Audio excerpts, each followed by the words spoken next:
Magandang umaga Pilipinas, narito na po ang bigilagay na panahon ngayong araw ng Friday, 10 April 2026. Patuloy pa ring iiral ang ridge na isang high pressure area sa northern at central Luzon. Samantala, update naman tayo sa bagyong nasa labas ng ating Philippine Area of Responsibility. Lumakas pa nga bilang isang tropical storm ang bagyong na nasa labas ng ating Philippine Area of Responsibility at ito'y may international name na Sinlaku, na ang bansang pinanggalingan nito ay sa Micronesia at ito'y may meaning na legendary goddess. Si Sinlaku ay may kaninang alas 3 ay namataan sa layo ng 2,725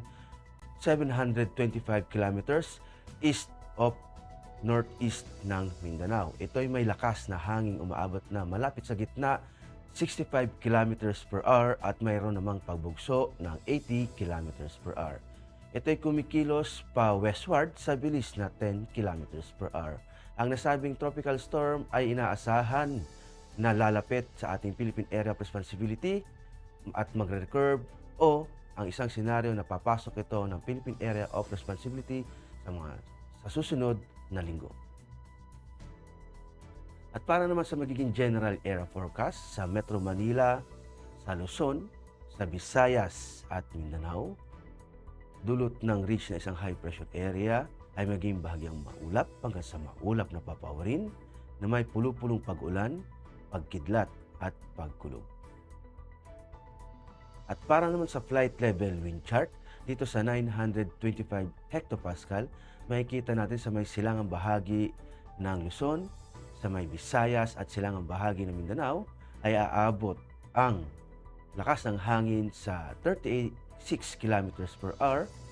At pagdating naman dito sa 850 hectopascal, makikita natin na sa Luzon ay hanggang 18 kilometers per hour, sa Visayas at pagdating naman sa Mindanao.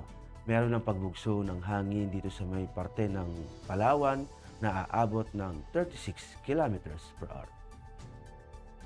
At dito naman sa 700 hectopascal, makikita natin ang lakas ng hangin na aabot ng 18 kilometers per hour. At pagdating naman dito sa 500 hectopascal, mararamdaman dito ang lakas ng hangin na aabot ng hanggang 36 kilometers per hour at hanggang 54 kilometers per hour. At para naman sa impact to flight operation sa Metro Manila at sa labing bahagi ng bansa, ang main hazard dito ay yung subsiding air mass resulting in stable good condition. Ibig sabihin, fair weather. At ang impact nito sa rotary, generally favorable conditions, good visibility, and light winds, ideal sa mga low-level operation. Sa fixed wing naman, expect generally smooth condition, isolated light turbulence, possible due to afternoon convection.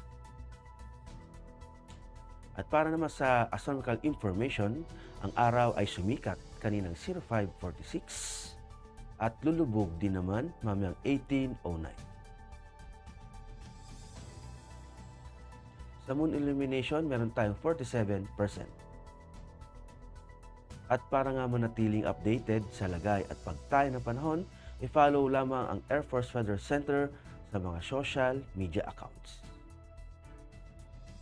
Sa ngalan nga ng aming commanding officer na si Colonel Alvin John Cugador, PAF JSC, ako po si Technical Sergeant Brian Benedict P. Arcilia, Weather Broadcaster ng Air Force Weather Center.